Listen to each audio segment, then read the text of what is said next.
Chapter 11. Cat on a Hot Tin Roof. In the remembrance of a weeping queen.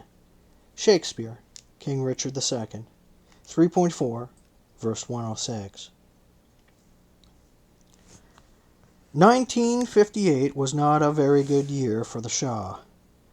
A number of serious, sometimes contentious issues that had been quietly boiling beneath the surface began to turn tempestuous.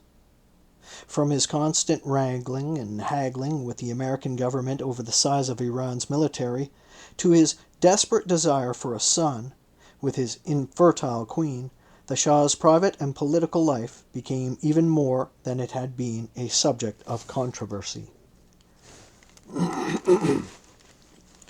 From early that year, those like the British ambassador, Sir Roger Stevens, who regularly saw the Shah with Queen Soraya, noticed that the Queen was not at her ease, and that the Shah seemed to treat her conversation with marked impatience.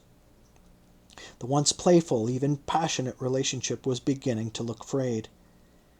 It would take no more than a few weeks before the world would learn the reasons for his impatience and her distress.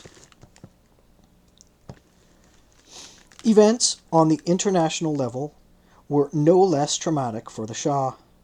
The swift and brutal overthrow of the monarch in Iraq shocked and frightened him, convincing him to reappraise the future of his personal position. He grew nervous and disconcerted, while members of his family were obviously jumpy.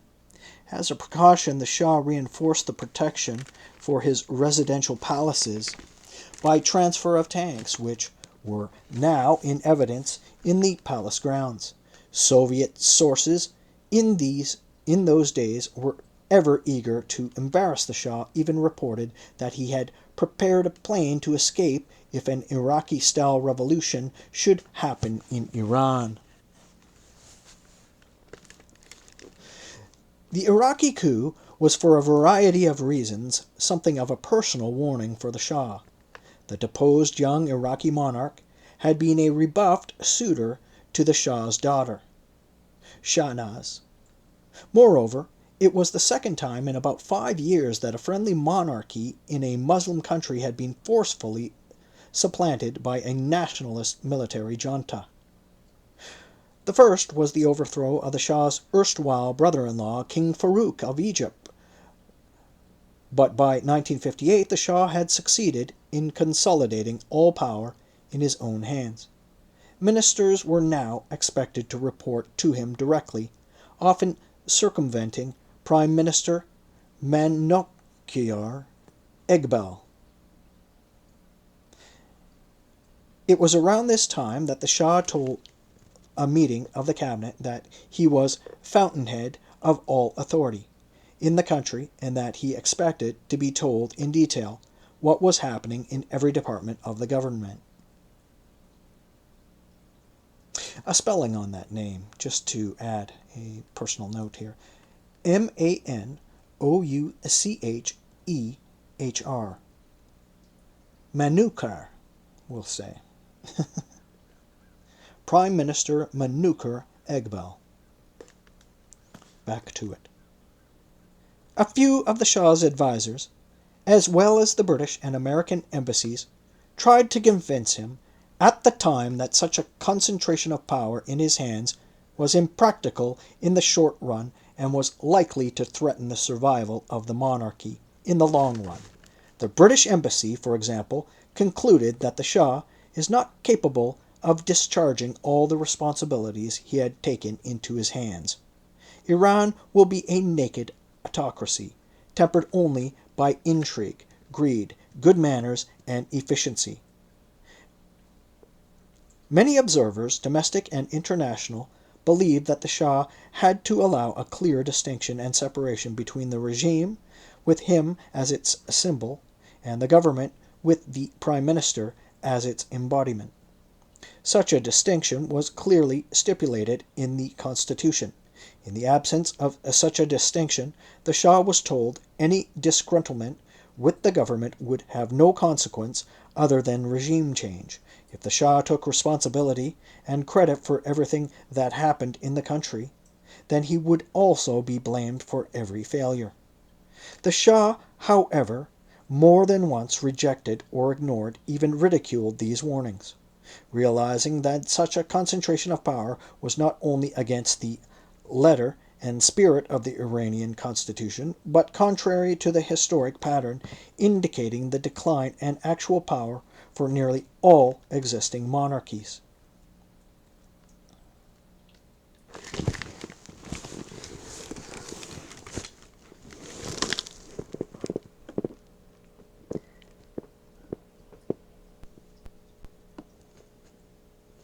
There is a footnote here on this page concerning the mention of King Farouk of Egypt.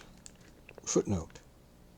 It is an interesting fact of history that although both were coups by young officers against monarchies in Muslim countries, that was where the similarities ended. Iraq's coup was bloody and brutal, and was, in subsequent years, followed by other equally bloody coups. In Egypt, the royal family was allowed safe passage out of the country. Even the Shah's first wife, Fawzia, who was the king's sister, was allowed to live with her second husband and her son in one of the royal family's homes in Alexandria. There has been no other coup in Egypt since that time. End of footnote. And as a personal note, it's important to remember that this book was written in 2011. In the event that... Anyway, carrying on. Realizing that such a concentration of power was not only against the letter and spirit of the Iranian constitution, but contrary to the historic pattern, indicating the decline of actual power for nearly all other existing monarchies, particularly in Western modern societies, with whom the Shah clearly liked to identify. The Shah often reassured himself, and anyone who cared to listen, that when it came to governance, there was something exceptional about Iran. What was true of other monarchies, other than their inexorable turn into mere symbols of national unity, was not, he believed, relevant in Iran. The Iranian people, he often said, love their monarchy because it is the natural order. On another occasion he said, my father's dictatorship was necessary. My authoritarianism, Egtegar, oh my God, Egtedar, Egtedar, is also necessary today.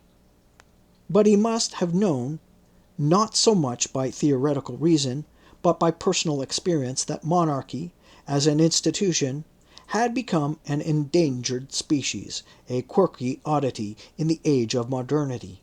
Even in Iran, since the mid-19th century, every monarch save one, Mozaffar al-Din Shah, who accepted the role of a mere symbol, had had a tragic end, either exile or assassination.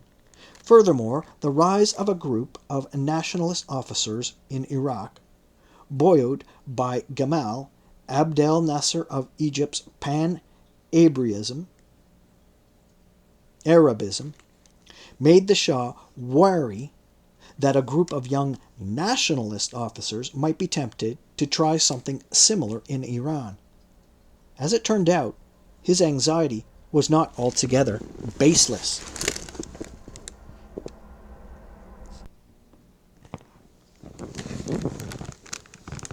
Around this time, there had in fact been alarming signs of discontent in the ranks of the Iranian military.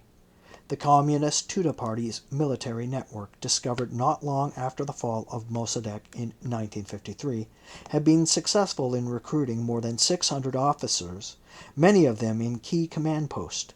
The party's other covert military network, this time consisting of sergeants, was never uncovered.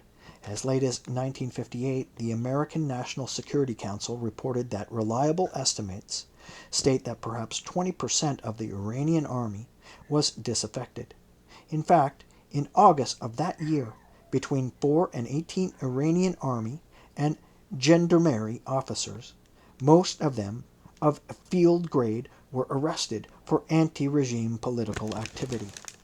The rising power of pan-Arabism in the Muslim world and of Arab nationalism in Iraq, combined with the success of the Soviet Union in ingratiating itself to Iraq in Egypt, brought about a profound change in the Shah's strategic thinking. Beginning in 1958, and for at least the next 15 years, he grew concerned, or obsessive in the words of American and British diplomats at the time, about the might and machinations of Nasser, the charismatic new Egyptian strongman. Fear of Nasser and his radicalism also led to a new kind of cooperation between Iran and Israel, which in 1958 began a joint covert propaganda operation based in the city of Ahwaz, in the oil-rich Khuzestan province of Iran. The goal of the new operation was to broadcast to the Muslim world Arabic programs critical of Nasser. As a result of all these changes, the Shah came to the conclusion that the future threat to the security of Iran would come not from the Soviet Union, but from Iraq and Egypt.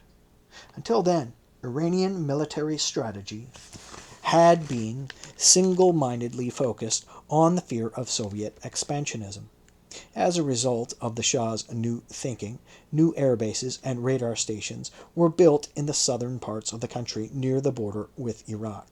In a discussion with President Eisenhower in late 1959, the Shah suggested building 50 new such fields.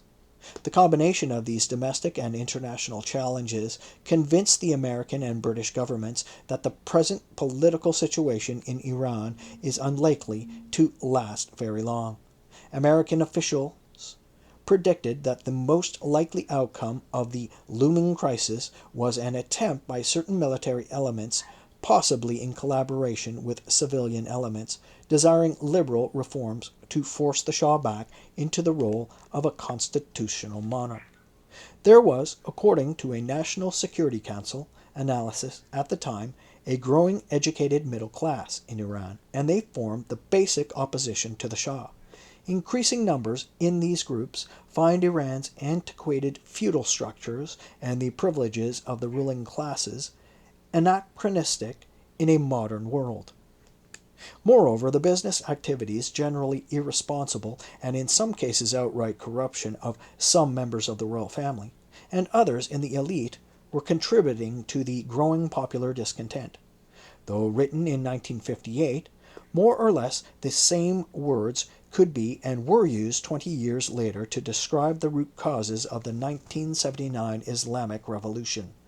Ironically, while the 1958 analysis is remarkable for its precision, parsimony, and impressive grasp of reality in Iran, less than 2 decades later, on the eve of the revolution, the CIA not only missed the gathering storm of discontent, but only months before the fall of the Shah, concluded infamously that Iran was not even in a pre-revolutionary stage. Events of 1958 and the next few years can go on a long way in explaining this historic intelligence failure and surprising decline in the grasp of the Iranian reality by the American government and its intelligence agencies. But in 1958, so worried were the American policymakers about the consequences of discontent amongst the Iranian middle classes that they began to ponder whether the United States should continue to support the Shah and his regime. In fact, the September 9, 1958 meeting of the National Security Council was devoted to just this question. Ultimately, it was decided that the United States should continue to support the Shah, but at the same time exert every effort to encourage him to undertake necessary reforms. Amongst the reforms being pushed were land reform and tax reform. At the same time, American officials were warned not to be too pushy about the necessity of such reforms, lest the tone offend the Shah. For the Shah, the troubles of 1958 began with the publication of an embarrassingly personal and secret letter from John Foster Dulles, then Secretary of State, to Selden Chapin, the U.S. ambassador to Iran at the time. Chapin had asked for a new assignment away from Iran. In response, Dulles, using surprisingly candid terms, reassured Chapin by saying, "You know, of course, that we have never cherished any illusions about the Iranian sovereign's qualification as a statesman. The man tries to pose as the Cyrus of modern times. He has no grounds whatsoever for doing so. The Shah would long ago have reconciled himself to the idea that he is there to reign, not to rule. His talk about the need for some purely national policy, as well as his nebulous hints regarding the possibility of his revising his present policy, show that he is about as successful as a politician as he is as a husband." The letter took on more significance when its contents was echoed by the Turkish Prime Minister's published declaration that the Iranian regime was in a shaky position. The Shah was reliably reported to be furious over the Wild Service account of this impolitic declaration. As it turned out, the Shah's fury and anxiety were at least partially based on a forgery. While the vote of no confidence by the Turkish Prime Minister was true, the more serious Dulles letter turned out to be a forgery. In the Shah's own mind, the KGB topped the list of usual suspects. In fact, the mastermind of the forgery has yet to be definitely identified. But what makes the enigma of the forged letter still fascinating is the fact that not long after its publication, the Shah faced a coup whose stated goal was almost verbatim the same as what Dulles reportedly demanded on the Shah, namely that he must reconcile himself to the idea that he should reign, not rule. Even the letter's reference to the Shah's marital failure was eerily prescient. The attempted coup has come to be called the Gorani affair, after its mastermind, Valiollah Gorani. Gorani's career is a symptom of the cancer that was gnawing away at the core of the Shah's pillars of power. It also offers a clue to the riddle of the Islamic Revolution in Iran. Even in the late 50s, it turned out Islamists had powerful sleeper cells, some in the belly of the regime. There is a scholarly and diplomatic consensus that throughout the Shah's reign, the army and the intelligence agencies were the two key pillars of his power. Of the 7 top military intelligence officers who served under the Shah, Bakhtiyar, Pakravan, Nazari, and Nasser Modhadnam, all 4 of whom were heads of SAVAK, Fardast and Alavi Kia, who were deputy directors of SAVAK, and Gorani, head of army intelligence. At least 5, Bakhtiyar, Alavi Kia, Moghadam, Fardast, and Gorani, have been at one time or another accused of conspiring against the Shah. Pakravan, who was easily the most intelligent and erudite of the group, and who also proved to be unfailingly reliable, served only for 4 years as the head of SAVAK. But Nazari, an officer whose only apparent qualification was his fealty to the Shah, and who was never accused of brilliance, had the longest tenure, 1965 to 1978. He was renowned for his reluctance to tell the Shah unpleasant truths or to take him bad news. Of the 7 top intelligence officers, only one, General Alevi Kia, went on to live a normal life. The others met violent ends. 3 were executed by the revolutionary courts. 1 was assassinated by the Shah's secret police, and 1 was assassinated by a terrorist group shortly after the revolution. The fate of the 7th, Fardast, is still mired in mystery. Of the 7 officers, at least 2 tried to organize coups against the Shah. In 1958, it was Gurrani's turn, and it was a measure of the entangled web of intrigue in his case that, in spite of seriousness of the charge against him, he served less than 3 years in prison. After his release, Gurrani was put under constant surveillance, his phone bugged, his house and his every move monitored and reported. From these sources, we learn the extent of public support for him. For example, we know from police reports that in the first few days after his release, no fewer than 300 bouquets of flowers were sent to his house. The number is particularly striking in light of the fact that in those days, everyone who sent the flowers would have assumed that Gurrani's house was under surveillance.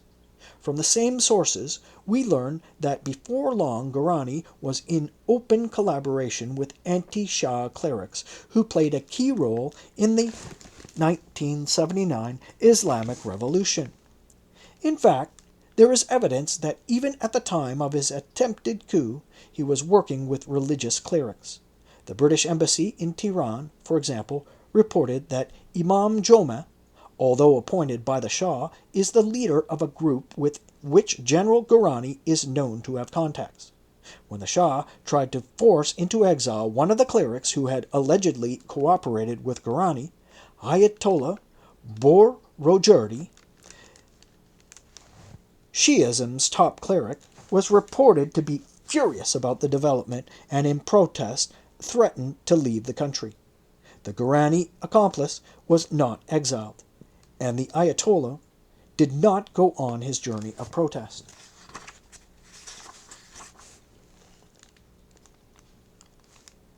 Valiollah Gurrani was born in 1913 in Tehran.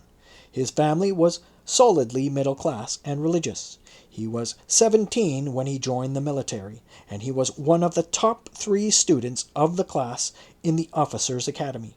Special courses he took on intelligence shaped the contours of his career. Though Islamic panegyrists have tried to make of Martyr Gurrani a devout and pious man of religion, who never veered off the path of piety, his peers remember him as a jolly young man, given to all the normal, sometimes bawdy frivolities of a young officer.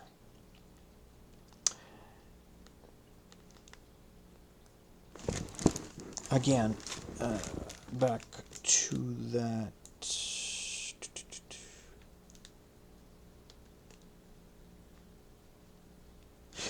Again, though Islamic panegyrists have tried to make of Martyr Gurrani a devout and pious man of religion, who never veered off the path of piety, his peers remember him as a jolly young man given to all the normal, sometimes bawdy frivolities of a young officer. His early career is remarkable only for his steady but altogether routine rise through the ranks. As for many in the military, events of August 1953 were pivotal in determining the future of his career. He had by then become the commander of the Rasht Brigade, one of the more important command posts of the time. During the fateful days between August 15th and 19th, he remained loyal to the Shah, and his reward was his subsequent rapid rise to the position of vice chairman of Iran's Joint Chiefs of Staff. It was a measure of the Shah's trust in Gurrani that he was also named the head of the Joint Chiefs' 2nd Division, Rockne-Do. In those days, the most important intelligence post in the country. It was in that capacity that he often traveled to the United States, and it was during one of these trips that he began to plan a coup in Iran. On that trip, he apparently met with Ali Amini, Iran's ambassador to the United States, who was to be named prime minister after Gurrani's planned coup. A list of other designated ministers for the coup cabinet was also discovered, with Gurrani himself picked to be the interior minister. Ultimately, the coup might have had as much to do with Gurrani's wounded ego as with intrigues of politics. Like Iago, he believed that he had suffered the curse of service, where preferment goes, by letter and affection, and not by old gradation. When SAVAK was first created in 1957, from the blueprint provided by the United States and with help of American intelligence officers, Guarani, as the chief of the Army Counterintelligence Unit, was one of the leading candidates to become the first head of the new security organization. He had many friends and supporters, particularly in the ranks of the country's intelligence officers. Moreover, the Shah liked and trusted him, as he had shown his dependability during the events of August 1953. For the Shah, the litmus test of reliability. But ultimately, he lost his bid for the job reportedly because British advisers convinced the Shah that a strong man like Bakhtiar would be more suitable. Guarani blamed his failure to get the job on Shapur Reporter, the storied representative of M16 in Iran. And wounded pride begot a fierce desire for revenge. Guarani began to look for any degrading information about Reporter. When he heard allegations of minor financial irregularities, he took a senior Iranian intelligence officers to the British embassy to chronicle these alleged infractions. Reporter apparently heard about this visit and began to bide his time for a chance to return the favor. The events of February 1958 offered him the chance. What made his job easier was the relentless competition between Britain and the United States over turf, power, and proximity to the Shah. Early in January 1958, the American Secretary of State, John Foster Dulles, and his Assistant Secretary, William Roundtree, were on their way to Iran. Guarani decided that this was the time to move. On January 22nd, at his request, 3 members of the U.S. Embassy in Tehran, Fraser Wilkins, Minister Counselor of the Embassy, Colonel Baska, and Lieutenant Colonel Brown, met the general at the house of Esfandiar Bozorgmeyer.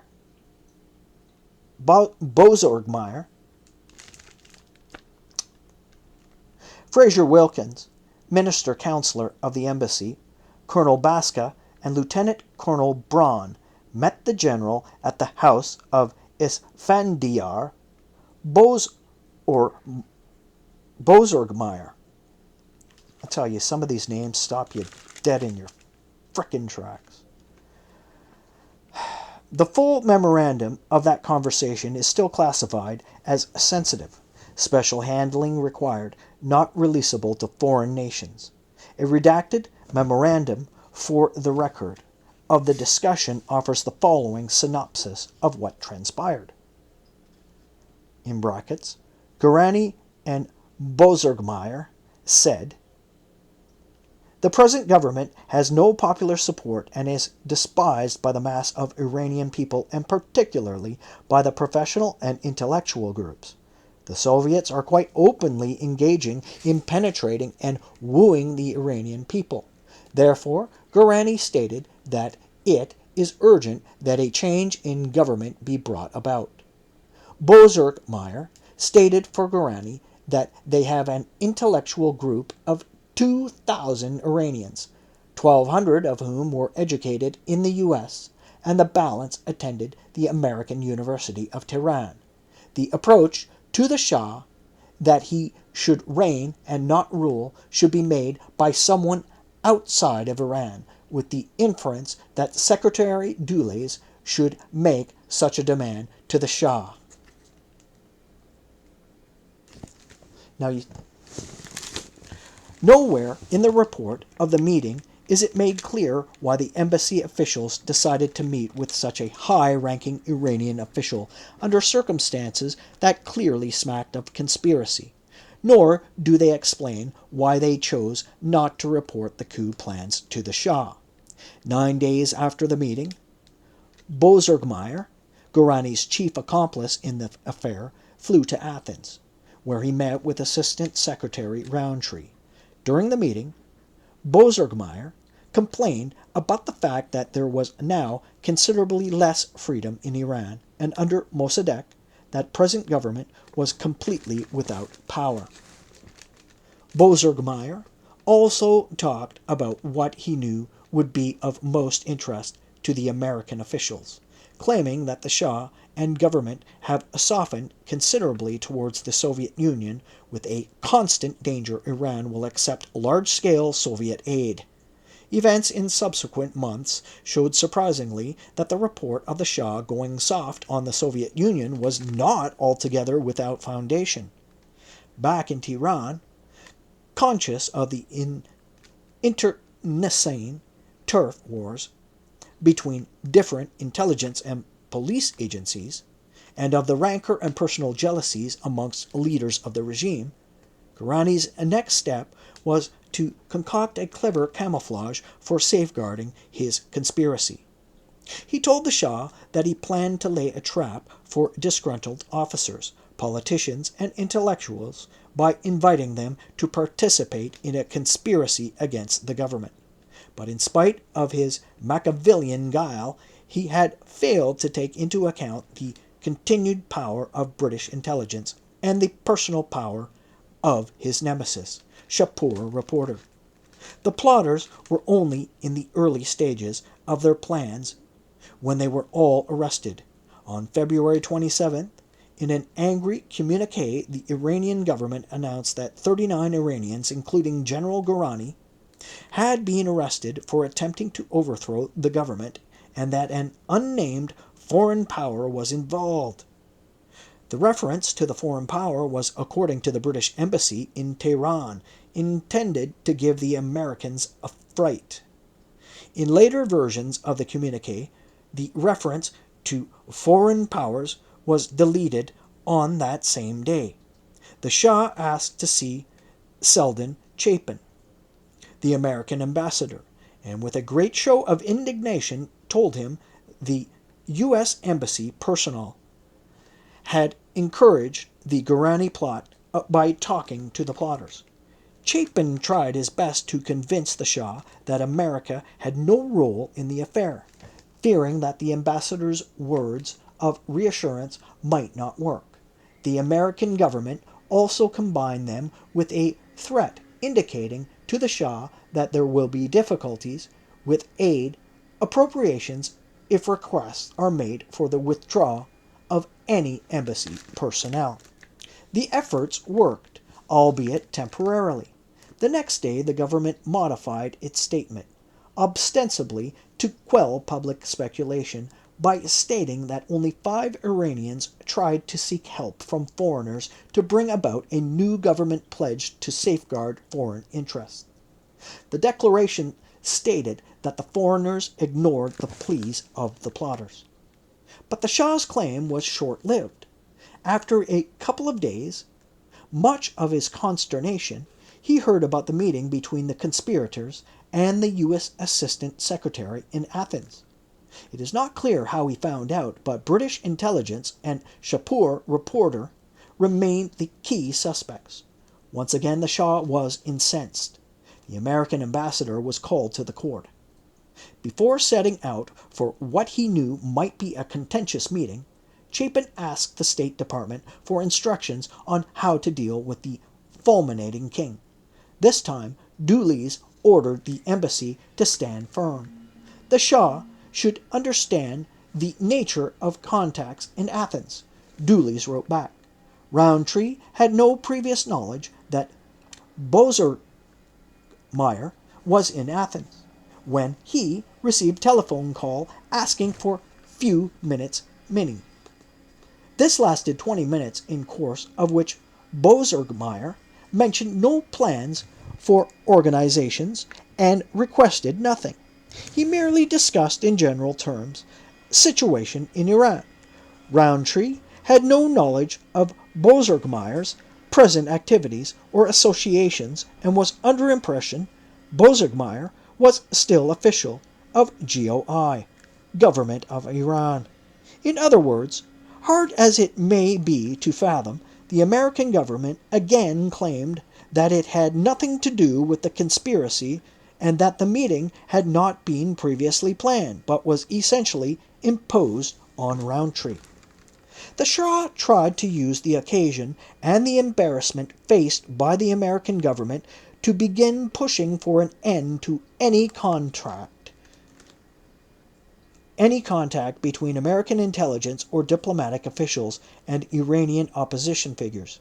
In fact, on several occasions, high officials close to the court as well as in the government suggested that the American embassy should avoid any contacts with dissident or even opposition elements of the Majlis. The United States vigorously rejected the idea at the time. What would the Iranians say, Chapin asked officials in the foreign ministry, if their embassy in Washington were told to have no contacts with the Democrats? The British were also pressured about this time on the same issue, and their response was even more categorical. "We are not prepared," said British Ambassador Roger Stevens, "to shut ourselves up in a kind of ivory tower. It will not be in anybody's interest that we should do so."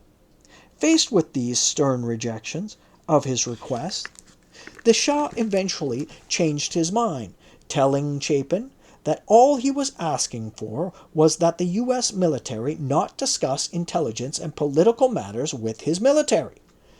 7 years later, when the Shah was in a stronger position, he changed his mind again and once more pushed for an end to all American contacts with the Iranian opposition. Concerned with the war in Vietnam, the Johnson administration succumbed to these pressures, and the result was one of the great intelligence failures in post-war American history. It is a fascinating facet of the Gorani saga that less than 3 years after his failed coup attempt, most of his stated goals became reality. Amini became prime minister in spite of the Shah's opposition, and many in his cabinet were the same officials Gorani had picked for ministerial portfolios in his coup cabinet. There is, then, more than one way to skin a cat, or to convince a king.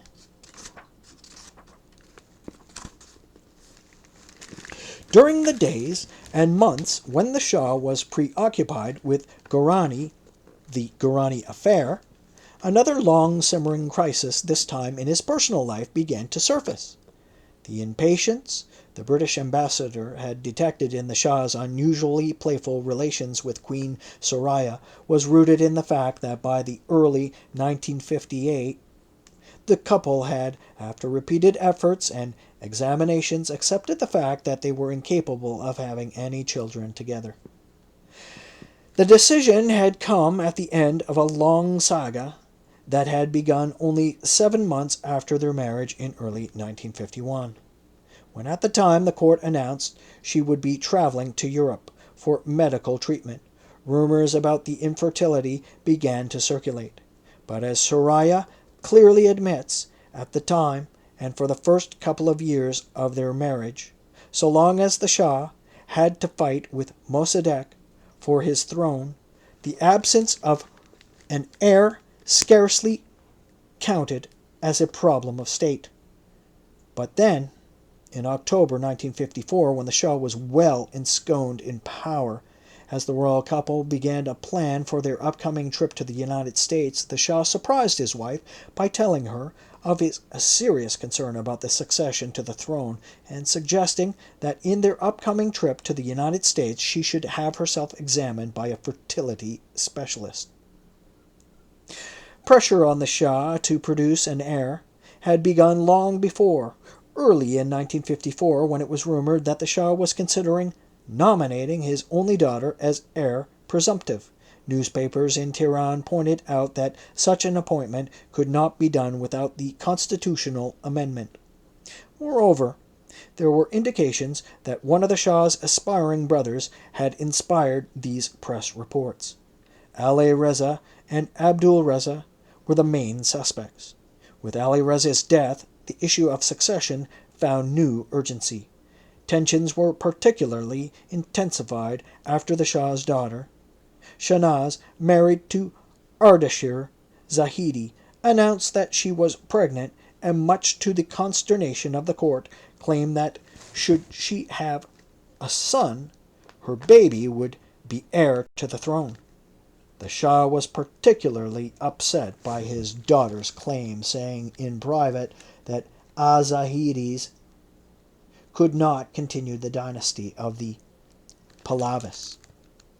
Sensing that her days as queen might now be numbered, in July 1957, Soraya complained to the Shah that we can't go on like this, and suggested that the Shah should change the constitution and make it possible for him to appoint one of his half-brothers as heir to the throne.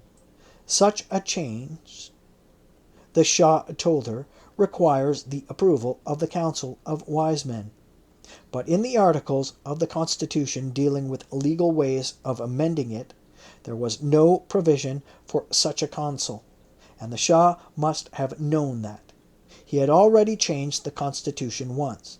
The Shah's concocted allusion to such a provision in the Constitution, and her gullible acceptance of it, says as much about his mode of operation and his unwillingness to face up to difficult questions as it does about her limited grasp of the realities of the country in which she was queen. Initially, according to Soraya, the Shah was opposed to her proposal.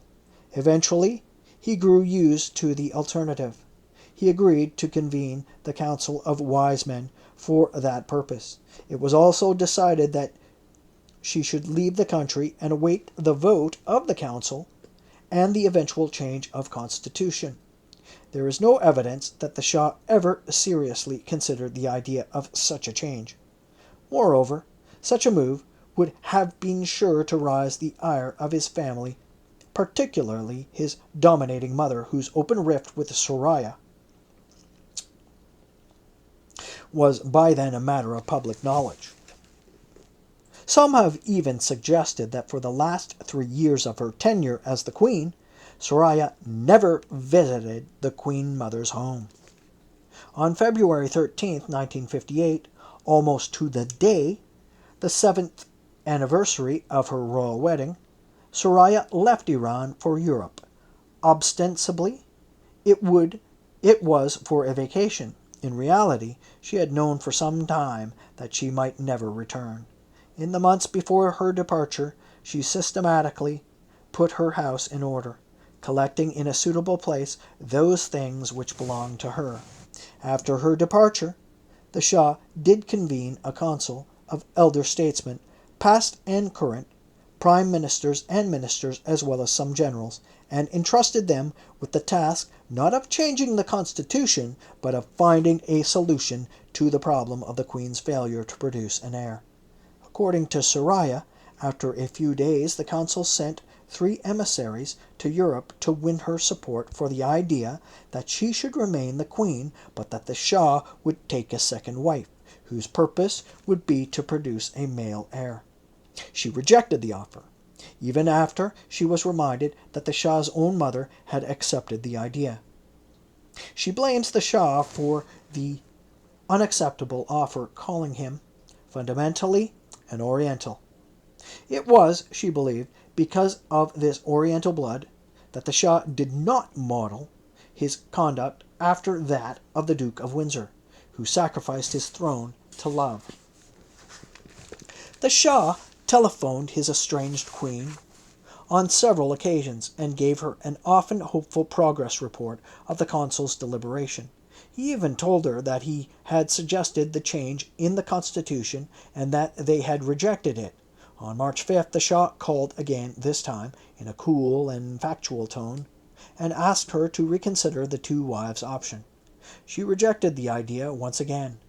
On March 14, 1958, the court issued a statement indicating that after 3 meetings of the Royal Council, and in light of the fact that the Crown Prince must be of Pahlavi descent, the Shah, taking into consideration the interest of the nations, has decided to divorce his wife, and that she had been informed of the decision and had, in the interest of the nation, decided to accept the decision. Soraya offers a starkly different narrative. She claims that after their cool and factual conversation on March 5th, the Shah never called back, and then on March 14th, he announced our divorce without having spoken to me again. Financial settlements, including sums of money as well as lands and security that the Shah had given her during their days of marriage, left her a comfortably rich woman. Though she makes no mention of alimony, it is reported that for years she was paid a monthly allowance of about $7,000. The estate auction, conducted in June 2002, shortly after her death, showed the range of valuables she had taken with her to Europe. While her Paris apartment was sold for almost $3 million, the auction netted more than $6 million. The sale included Harry Winston platinum ring featuring a 22.37 carat diamond sold for $385,350. A Bulgari ruby, a Van Cleef and Arpels brooch, a 1958 Rolls-Royce, and a Gullwing Mercedes-Benz. By the time of her death, she had come to be called the Sad Queen, and it was a poignant sign of this sadness that her only heir was her brother, and that a week after the auction he too died, leaving the fortune to the legal vagaries of the next of kin. But as it turned out, the 1958 divorce did not end her romantic or even financial entanglements with the Shah. Reports of the Shah's response to the divorce range from those claiming he was crassly indifferent to those who claimed that Soraya was the Shah's only true love, and that the divorce left him despondent. The British ambassador, for example, described the Shah at the time as a man at an emotional crossroads, in some ways relieved by the prospects of divorce, and at the same time unable to easily bring himself to face it.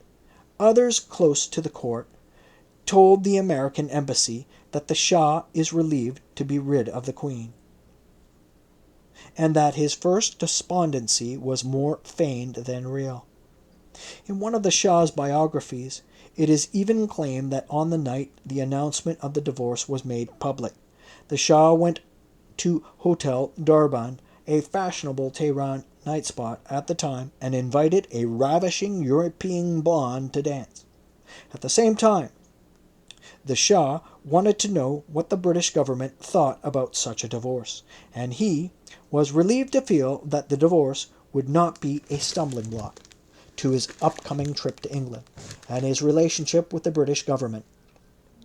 As it soon turned out, his concern for the British view of his divorce was more than just political. Not long after the public announcement of the divorce, the Shah began looking for a new queen, while rumors of his philandering also spread. There was talk of his affair with an Iranian girl as well as with international celebrities. But he was also thinking about marriage, and he put out feelers for the hand of Princess Alexandra, a granddaughter of King George V.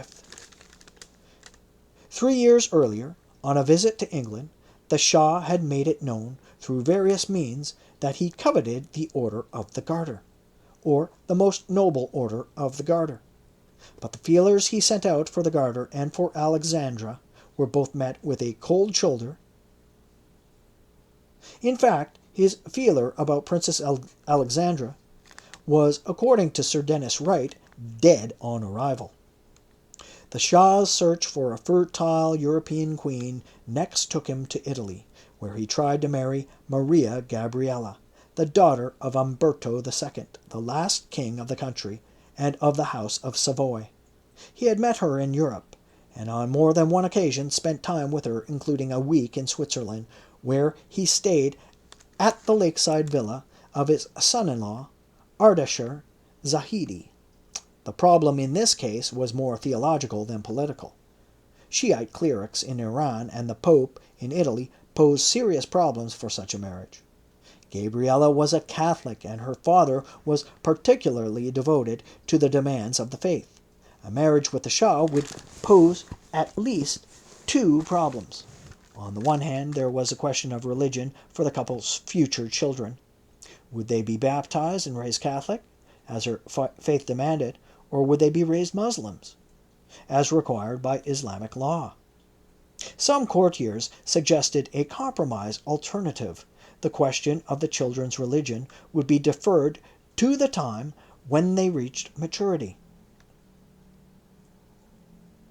The second problem had to do with the fact that the Shah had already been twice married and divorced, and as a Catholic girl, Gabriella could only marry him after a special papal dispensation.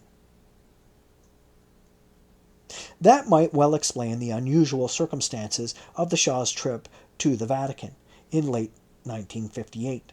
The Shah was scheduled to visit Italy that year, and when Pope Pius XII died, he postponed his journey, waiting for the time he could meet the new pontiff.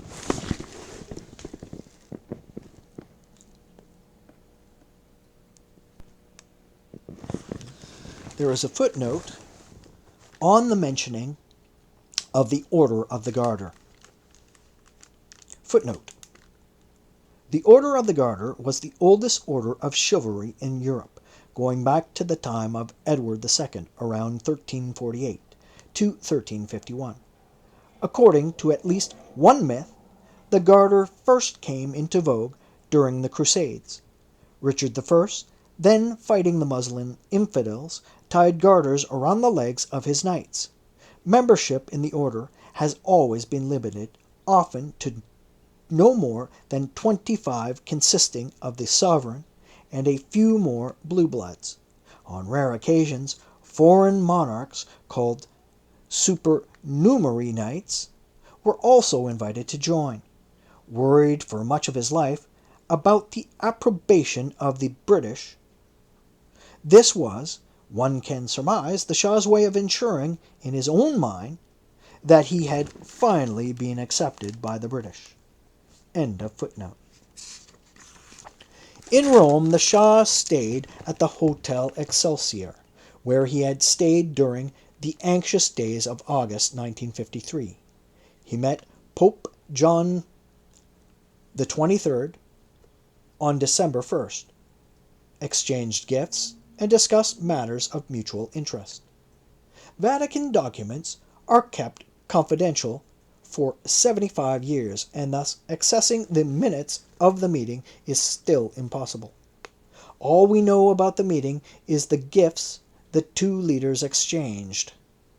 The Pope gave the Shah a photograph of himself, a gold medal commemorating his coronation, a book on the Raphael apartments of the Vatican, and a catalogue in 3 volumes of various Islamic and Turkish manuscripts in the possession of the Vatican Library. The Shah, in return, gave the Pope a carpet of silk and wool, woven in the workshops of Nain. The Pope, however, was not the only obstacle on the way of marriage between the Shah and Gabriella. Shiite clerics at home were no less unhappy with such a union. Hussein Allah, the minister of court at the time, offered a refreshingly honest assessment of the political cost and benefits of such a marriage. Mixed in its caustic and critical account of court life in the latter part of the 50s, Allah writes of different responses in the diplomatic community to the news of the Shah's possible marriage to Gabriella. According to Allah, some diplomats are surprised to ask how a Muslim king can marry a Catholic princess. They worry that no sooner has the Shah married the Italian princess than a horde of Italians will coverage on Iran seeking work and contracts. Moreover, many believe that neither the Pope nor Shiite clerics will tolerate such a union. Allah goes on to report that some diplomatic circles in Tehran believe such a marriage will bring about the overthrow of monarchy, while others will welcome it as an occasion to reform the court and improve its image. Ayla then offers a bleak view of the influence that the Shah's family and friends have had on the reality and image of court life. He warns against Princess Ashraf's meddling and mischief, and her attempt to dominate the future queen. According to Ayla, even Iranian intellectuals who are in favor of the Shah's marriage to Gabriella and see it as a sign of progress worry about Ashraf and the Queen Mother's interference in the private life of the Shah. Ayla ends his epistle by asking the Shah to cleanse his private parties of unsavory characters and to replace parties of gambling and silly games and striptease with intellectual endeavors like lectures, bridge games, films, and musical concerts. The note combines political candor with a kind of paternal concern. Its better tone might have had also a personal reason. Every time the Shah was looking for a bride, a number of prominent Iranian families had begun to jockey for a chance to have their own daughter become the future queen. At least according to Soraya, these self-serving calculations and machinations might well have influenced the decision of the Council of Wise Men. On one of the storied efforts came from the Ayla family itself. Not only had Ayla himself been at the center of Iranian politics for half a century, but his wife too came from an aristocratic family of great wealth and erudition. She was known for her unabashed pride in her blood and lineage. Her daughter, Iran, was, she thought, the natural next queen. When it turned out that the Shah did not share her view, she grew so angry and embittered that henceforth she refused to meet the Shah or to attend the parties at the court. Of the families hoping to have their daughters chosen as the next queen, the Diba family of mid-level officials was an unlikely candidate for success. Farah Diba was at the time a student of architecture in Paris. Once, when the Shah had visited France, she had been in the line of students received by the king. Her father had died when she was young, and she and her mother lived with her uncle and his son, Reza Kodbi, who became her surrogate brother when she was young and her closest confidant when she was queen. It was, in her telling, an idyllic childhood, save for the death of her father. Though Iran was in those years in the throes of most vibrant political atmosphere, Farah and her family were decidedly non-political, and she was a royalist because, in her own words, she was immersed in Ferdowsi's ideas. Only the kings were legitimate rulers in our country. In reality, Ferdowsi's Shahnameh, the grand epic of Iranian history, is filled with stories of kings killing their sons. At least 18 cases of filicide by Dick Davis's account in his masterful epic and sedition. It is also the story of royal hubris, of arrogance of power, and it ends with a lament on how the weakness of a king allowed the country to fall into the dangerous hands of Arab Muslims who were overrunning the once great empire. But regardless of the sources of Farah's royalist sentiments, no sooner was she the queen than a stream of rumors about her politics began to spread. She was accused of being everything from a communist to a pan-Iranist, a member of an extremist nationalist group in Iran. Even the KGB claimed that it had some influence on the Shah's selection. In reality, it was Ardashir Zahidi and his wife Shahnaz who introduced Farah to the Shah. At the time, Zahidi was married to the Shah's daughter, though every female member of the royal family was apparently busy trying to find a suitable match for the king. Zahidi and Shahnaz participated in the process rather reluctantly.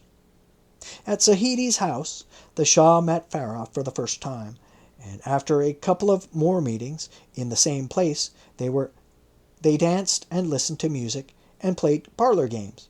The young lady was, at the behest of the Shah, taken to meet the Queen Mother. Without her approval, everyone knew no marriage would be possible. Farah passed that test as well. Before long, the Shah asked her to take a ride with him in a new plane he had just bought. As they were flying over Tehran on October 14, 1959, the Shah proposed, and she said yes, to his love and to the special destiny that love entailed. In what, in retrospect, seemed like a potent metaphor, at the end of the flight, the plane had technical difficulties. The wheels would not open, and the plane had to fly over Tehran for some time to consume as much of the gasoline as possible. Eventually, they had a choppy but safe landing. Hers was indeed something of a Cinderella story. Overnight, Farah went from the simple solemnities of middle-class life to the starchy rituals of a court where her wedding dress was designed by Yves Saint Laurent and the tiara by the American jeweler Harry Winston. In spite of all the planning, on the night of the wedding, somehow everyone forgot to bring the ring. As the cleric was about to recite the Quranic verses that would sanctify the bond and declare them husband and wife, the royal couple was desperately searching for a ring. Ardashir Zahidi came to the rescue and offered, albeit temporarily, his ring as a surrogate wedding band. The Shah, Farah tells us, chose her because she was so natural. She was, in her own words, seen as an unaffected girl who knew nothing of the world of courtiers and diplomats. In fact, diplomats then and for many years afterwards talked about her as bringing a touch of humanity and humility to an otherwise distant and diffident Shah. In her memoir of exile, there is beneath the jovial facade, a constant touch of melancholy. In her eyes, too, there is always a hint of sadness, of resignation to the Cinderella story fate had hurled her into. Words, particularly in memoirs, invariably tell us more than their authors intended, or at least